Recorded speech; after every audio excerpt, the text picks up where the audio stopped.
Ils savaient et ils ont laissé faire. Ils savaient qui tuer. Il s'appelle Jean Perron Garvanov, hémophile, devenu séropositif après avoir reçu du sang contaminé. Il est l'un des premiers dans les années 80 à porter plainte. Son acharnement permettra la révélation du plus grand scandale sanitaire de la fin du XXe siècle, l'affaire du sang contaminé. Bonjour et bienvenue. Ils savaient, mais ont laissé faire. Retour sur l'affaire du sang contaminé qui a choqué la France. C'est une affaire d'État. Un scandale sanitaire majeur qui a coûté la vie à des milliers de Français. Dans les années 1980, des responsables politiques savaient que les transfusions sanguines étaient contaminées par le virus du sida, et n'ont rien fait. Pourquoi? Comment? Et qui sont les coupables? Voici toute la vérité sur l'affaire du sang contaminé.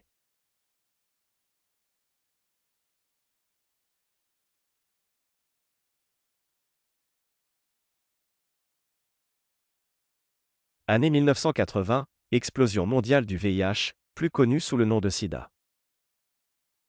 En France, les premières alertes sur la contamination par transfusion datent de 1983.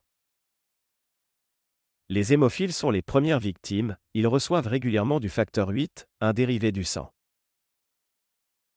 Or, à cette époque, le chauffage du sang permettait déjà d'inactiver le VIH, mais la France tarde à généraliser ce traitement.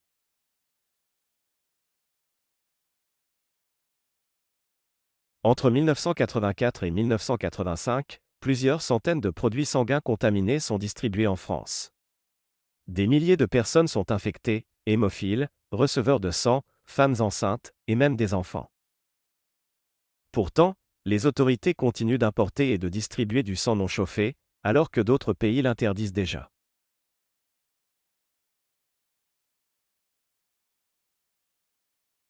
« 1983, identification du VIH par l'Institut Pasteur. 1984, États-Unis et Allemagne passent au sang chauffé. La France tarde. 25 mai 1985, l'importation de sang non chauffé est enfin interdite en France. Mais, du sang contaminé a déjà été distribué par les centres de transfusion sanguine, avec l'accord implicite de l'État.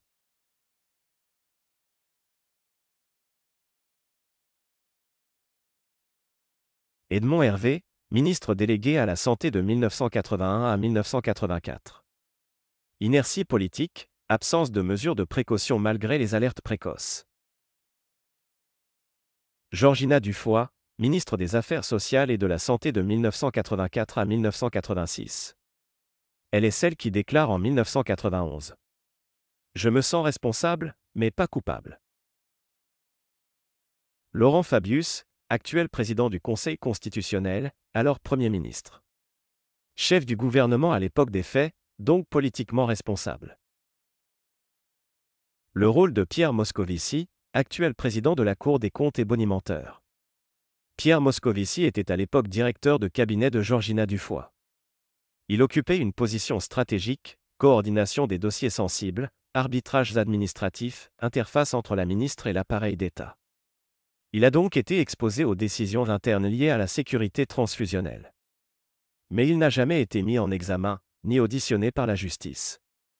Plusieurs ouvrages d'enquête évoquent sa présence, notamment Le sang et le silence d'Anne-Marie Casteret, mais aucune charge formelle n'a été retenue contre lui.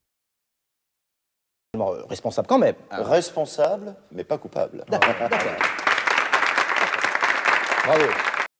Sa position soulève néanmoins une question cruciale: comment un haut responsable administratif peut être au cœur d'un ministère en crise sanitaire, sans jamais apparaître dans les procès? Et aujourd'hui président de la Cour des comptes avec la Légion d'honneur. D'autres hauts responsables mis en cause, comme le docteur Michel Garetta. Directeur du Centre national de transfusion sanguine, il a été condamné à 4 ans de prison. Le docteur Jacques Roux, directeur général de la santé, poursuivi puis relaxé.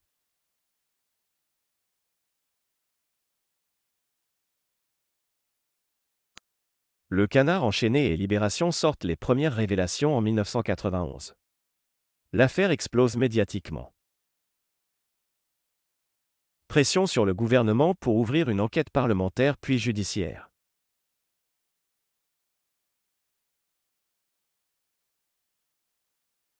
1992, inculpation de plusieurs médecins et hauts fonctionnaires. 1993, premier procès contre Garetta et le CNTS. Garetta, 4 ans de prison pour tromperie et administration de substances nuisibles.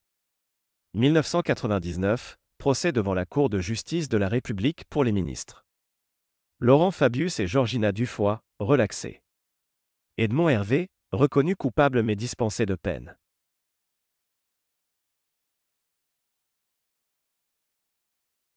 Environ 4000 personnes infectées par le VIH en France via transfusion.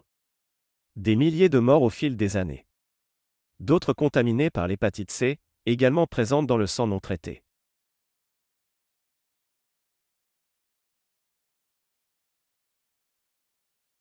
Un scandale qui a ébranlé la confiance dans le système de santé. À la suite, mise en place d'une politique plus stricte sur la sécurité transfusionnelle. Création de l'établissement français du sang et un renforcement des contrôles. Mais aucun responsable politique n'a réellement purgé de peine.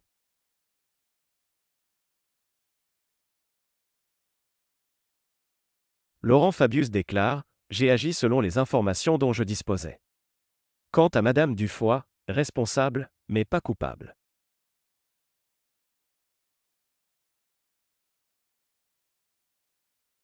Pourquoi a-t-on continué à distribuer du sang non chauffé alors qu'on connaissait les risques ? Le rôle des intérêts industriels, exemple, Pasteur Production, a-t-il influencé les décisions ? Pourquoi aucune alerte publique n'a été lancée plus tôt ? L'affaire du sang contaminé n'est pas un accident. C'est un enchaînement de décisions politiques, d'intérêts économiques et de déni de responsabilité qui a coûté la vie à des milliers de Français. Une affaire d'État où la vérité a mis des années à émerger et où la justice n'a que partiellement fait son travail. On n'oublie pas.